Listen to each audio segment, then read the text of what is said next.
Hello everyone, I welcome you all once again to this channel Prabhavi competition. अब मैं सबका स्वागत करता हूँ गाइज। आशा और उम्मीद करता हूँ कि आप सभी बहुत अच्छे होंगे, तैयारी भी बहुत जम के कर रहे होंगे।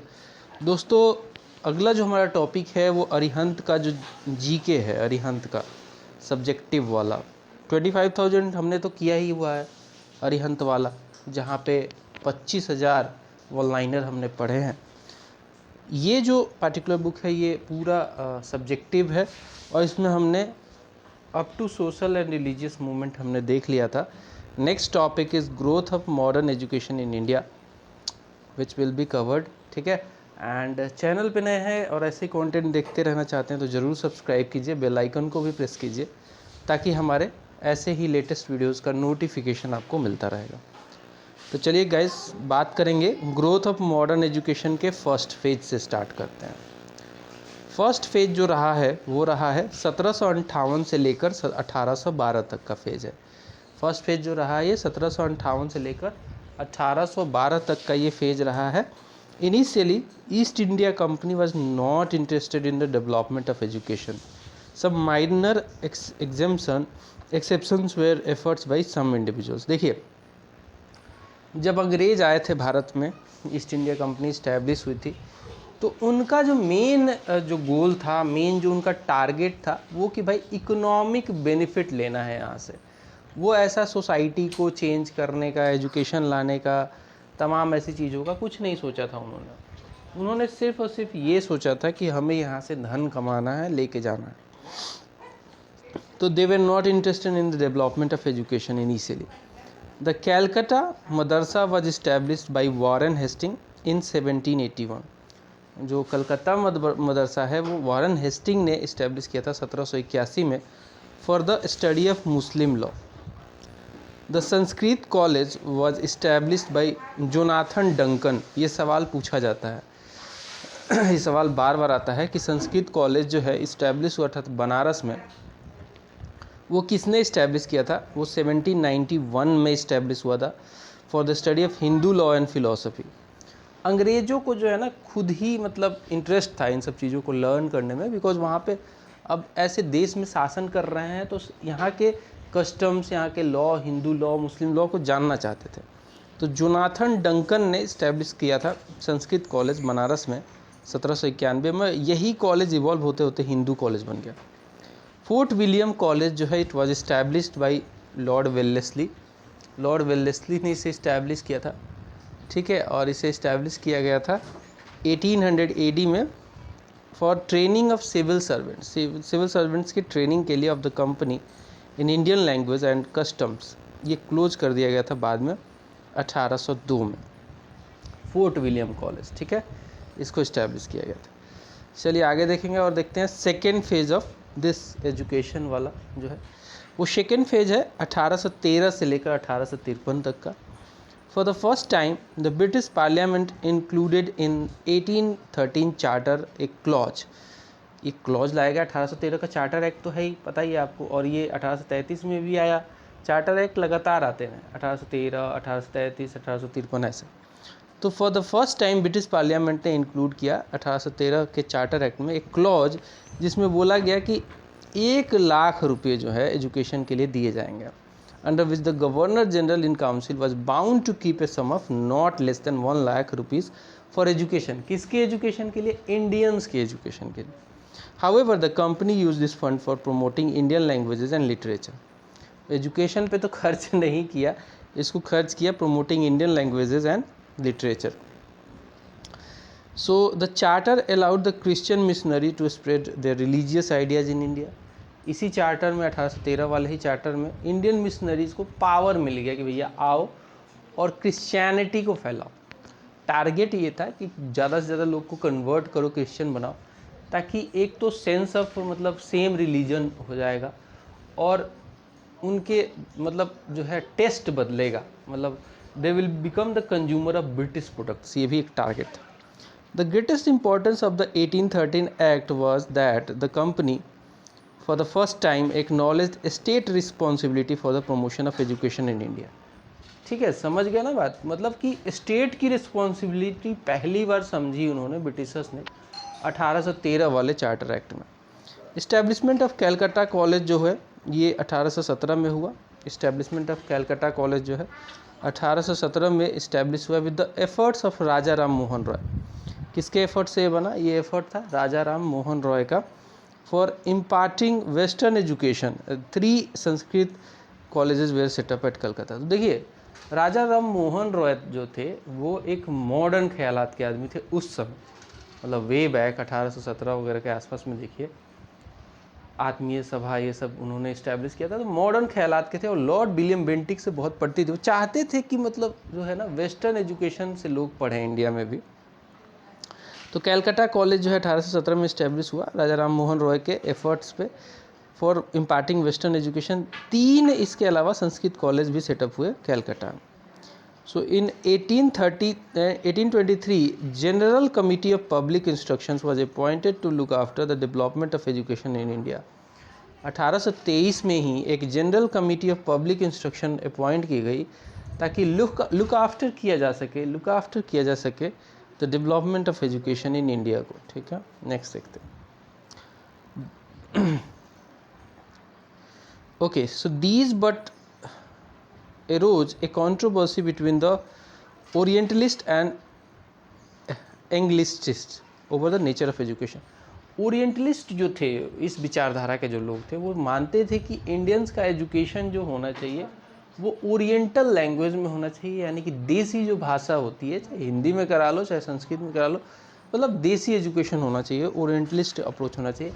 इंग्लिशिस्ट जो थे वो मोर जो मतलब मीडियम चाहते थे, वो मोर ऑफ इंग्लिश चाहते थे, मोर ऑफ साइंटिफिक नेचर की स्टडी चाहते थे, जो इंग्लैंड वगैरह में फेमस था। ठीक है, ब्रिटेन में फेमस था। So the controversy was settled by Macaulay's education policy. Macaulay जो था, लॉर्ड मैकाले, इसकी एजुकेशन पॉलिसी 1835 में लाई गई और इससे जो कंट्रोवर्सी है थोड़ा सा इसको शांति मिली कि भाई क्या होना चाहिए।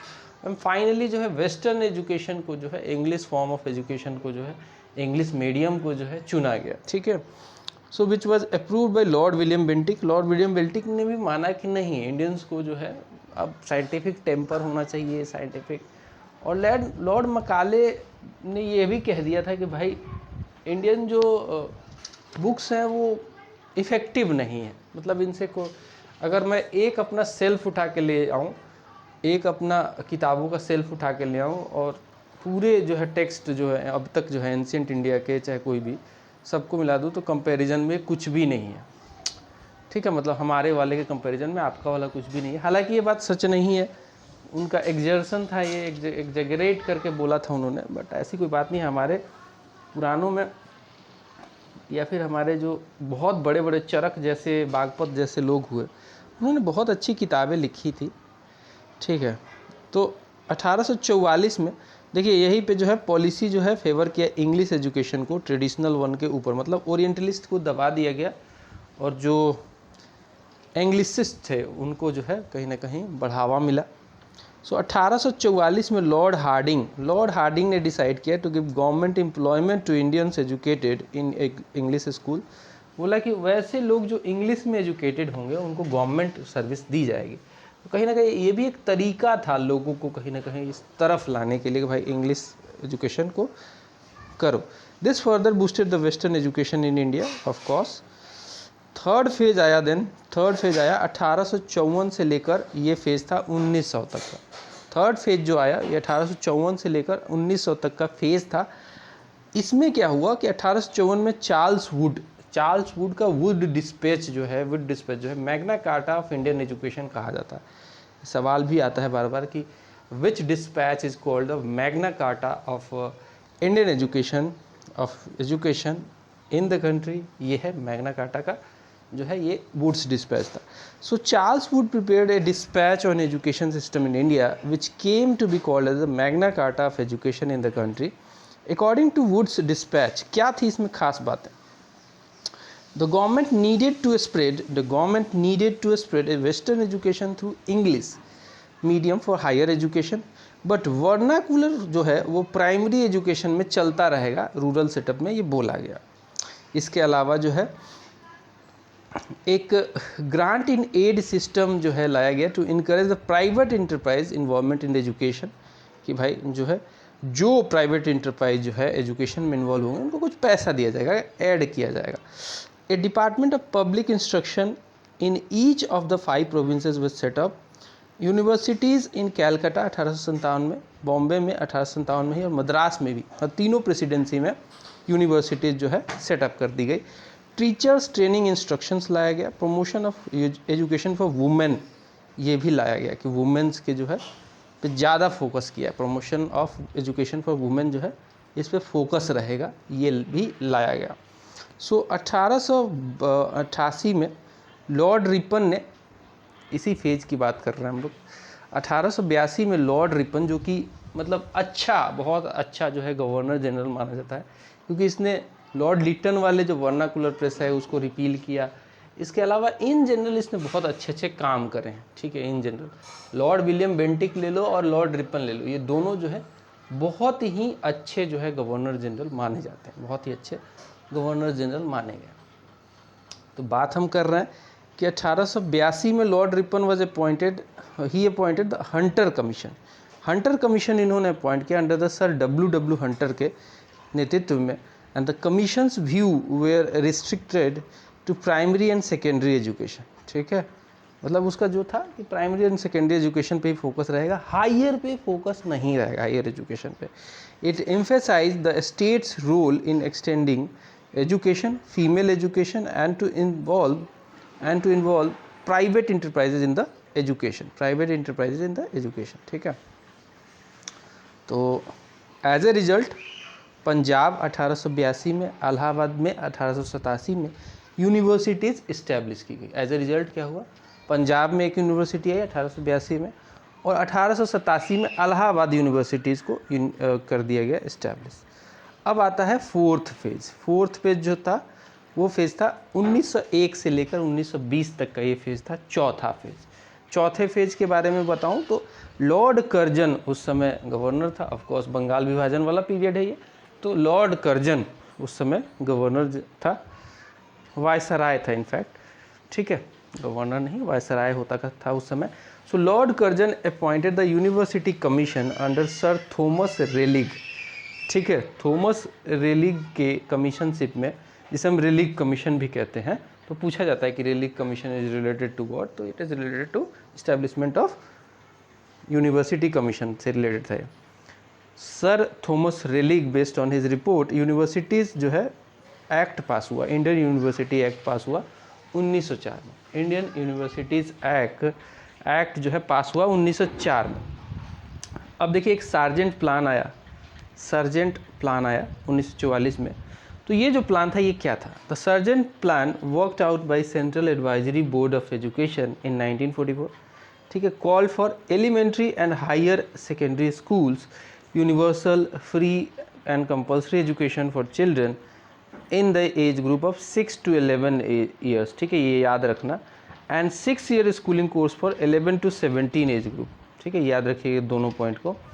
दो the plan aimed to reconstruct education in 40 years, it was later restricted to 16 years and Sir John Sargent was the educational advisor to the government of India, इसीलिए इसे सर्जेंट प्लान भी कहा गया। अब हम देख लेते हैं कि जो डेवलपमेंट हुआ एजुकेशन का आफ्टर इंडिपेंडेंस, उसके बारे में देख लेते हैं। डेवलपमेंट जो हुआ एजुकेशन का आफ्टर इंडिपेंडेंस, उसके बारे में देख लेते हैं। तो आफ्टर इंडिपेंडेंस में 1948 में राधा कृष्णन कमीशन बनाया गया। 1948 में क्या बनाया गया, 1948 में बनाया गया राधा कृष्णन कमीशन बनाया गया। This was set up to review university education. Its main focus was over technical education. क्या मेन फोकस था, मेन फोकस था कि टेक्निकल एजुकेशन पे फोकस करो। कुठारी कमीशन का इस्टेब्लिशमेंट हुआ। राधा कृष्णन तो समझ गए आप, टेक्निकल एजुकेशन से रिलेटेड था 1948 में। और कुठारी कमीशन आया एजुकेशन पे था 1964 में, which recommended for 6% of the national income to be reserve for education. सोचो till 14 years of the age बच्चों का जो है उन पे जो है खर्चा जो होना चाहिए नेशनल। आप जब भी बजट देते हो तो 6% जो है नेशनल इनकम का आप इस पे दो, बहुत ज़रूरी है एजुकेशन। इतना एम्फेसाइज किया था कुठारी कमीशन ने, बट किसी ने सुनी नहीं इनकी। खैर अब हम देख लेते हैं थोड़ा सा बुक्स एंड न्यूज़पेपर और जनरल, और उससे जो है ऑथर के बारे में जान लेते हैं। Karmayogi new lamp for old, Karmayogi new lamp for old किसने लिखा था? इसके ऑथर कौन थे? इसके ऑथर थे अरबिंदो घोष। कर्मयोगी न्यू लैम्प फॉर ओल्ड जो है इसके ऑथर अरबिंदो घोष। इसके अलावा बीसी चटर्जी ने लिखी आनंद मठ, दुर्गेश नंदिनी, ठीक है, बंकिम चंद्र चटर्जी की है, बंकिम चंद्र चटर्जी की है आनंद मठ और दुर्गेश नंदिनी। फिर आता है मूक नायक और बहिष्कृत भारत, ये दोनों पूछा जाता है बार बार। मूक नायक एंड बहिष्कृत भारत ये बी आर अम्बेडकर साहब की है। मूक नायक एंड बहिष्कृत भारत ये दोनों बी आर अम्बेडकर साहब की रचनाएं हैं।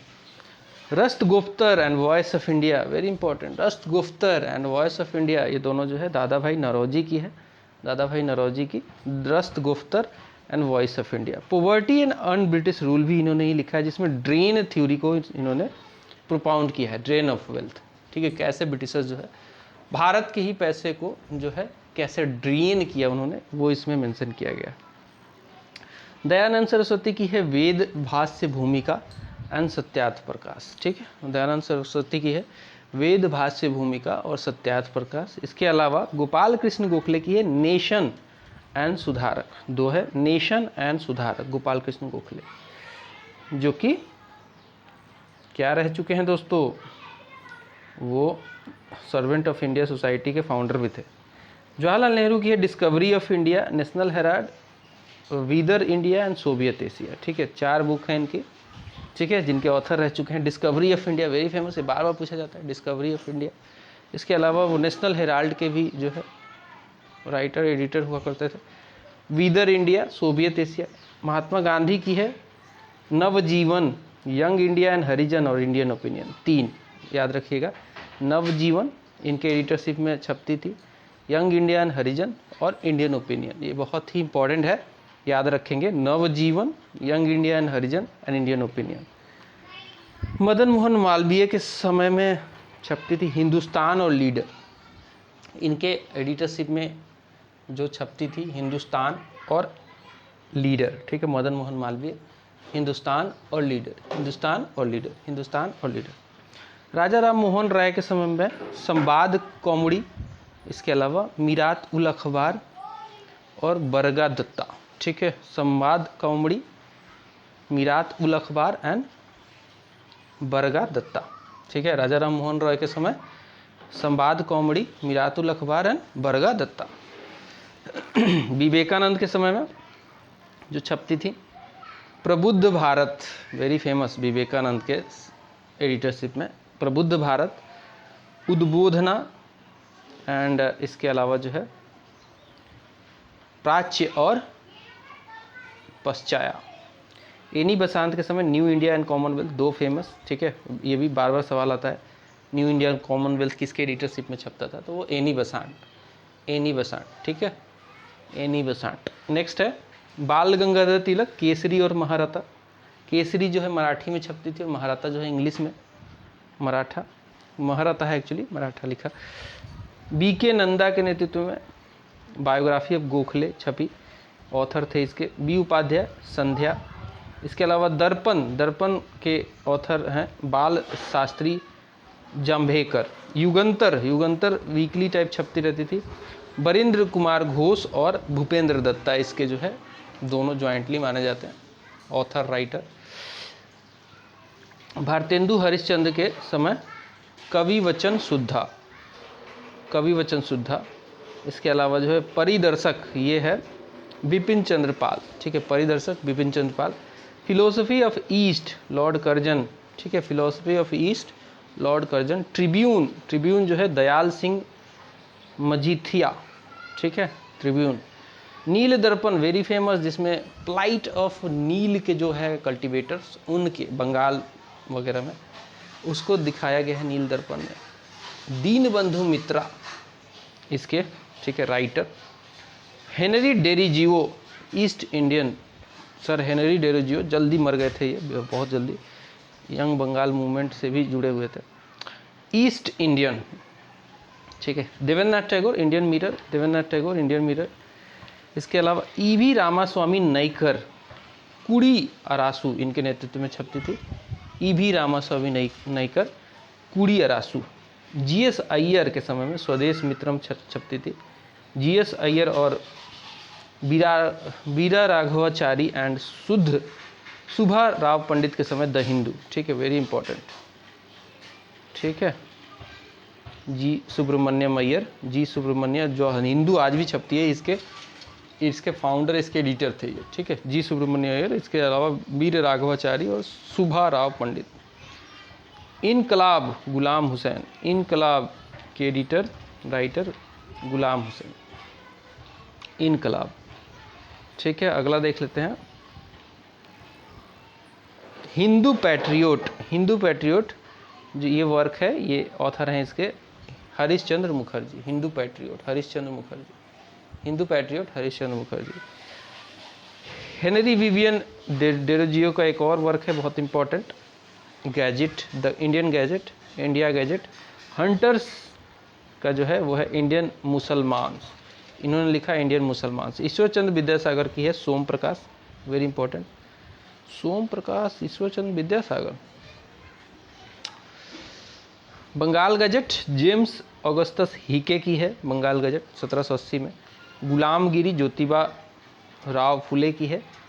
इसके अलावा संजीवनी है के मित्रा की, फिर है द हिंदुस्तान टाइम्स, ये के पनिकर की है। India wins freedom, very important है, पूछा जाता है बार बार, स्टार मार्क लगा लो, मौलाना अबुल आज़ाद की है, ठीक है। फिर इसका एम.जी. रनाडे साहब की है essay in India economics, essay in India economics. एम.एन. रॉय द ग्रेट कम्युनिस्ट, इनकी है India in transition, India in transition, इनकी है इंडिया इन ट्रांजिशन, एम.एन. रॉय। फिर आते हैं मैडम बीकाजी कामा, वंदे मातरम लिखी इन्होंने। मौलाना अबुल कलाम आज़ाद की है अल हिलाल, ऑल्सो अल हिलाल और इंडिया विंस फ्रीडम, दोनों इन्हीं की है। इसके अलावा जो है मौलाना मोहम्मद अली की है कॉमरेड। मुकुंद राव पाटिल की है दीन मित्रा, दीन मित्रा। मुजफ्फर अहमद की है नवयुग। पीसी राय की है history of Hindu chemistry. Firoz Shah Mehta ने लिखी बॉम्बे क्रोनिकल्स, ठीक है, फिरोज शाह मेहता की है बॉम्बे क्रोनिकल। आर.सी. दत्त की है economic history of British India, जिसमें अगेन इन्होंने जो है ड्रेन की थ्योरी को जो है प्रोपोगेट किया था, ड्रेन ऑफ वेल्थ को। रॉबर्ट नाइट की है Indian statesman. Robert night and Thomas Bennett की है बॉम्बे टाइम्स। एसे डांगिंग जो बहुत बड़े सोशलिस्ट थे, इनकी है the socialist. SC. Bose Indian struggle, ठीक है। सत्येंद्र नाथ बनर्जी की है बंगाली। सचिंद्र नाथ सन्याल बहुत ही रिवोल्यूशनरी नेता, लीडर, बंदी जीवन इन्होंने लिखी। श्यामाजी कृष्ण वर्मा लंदन से पब्लिश करते थे इंडियन सोशलिस्ट, इंडियन सोशलिस्ट। इसके अलावा सर सैयद अहमद खान, इनकी है तहजीब अल अखलाक। शिशिर कुमार घोष और मोतीलाल घोष की है अमृत बाजार पत्रिका, बहुत इंपॉर्टेंट, अमृत बाजार पत्रिका, ये भी स्टार मार्क है। तारकनाथ दास की है फ्री हिंदुस्तान, तारकनाथ दास की है फ्री हिंदुस्तान। चलिए, तो अगला टॉपिक आएगा हमारा द इंडियन नेशनल मूवमेंट, ठीक है, इसे स्टार्ट करेंगे अगले वीडियो में, ठीक है। तो चलते हैं, अगले वीडियो में इसे कवर करेंगे, मिलते हैं अगले वीडियो में, बाय बाय।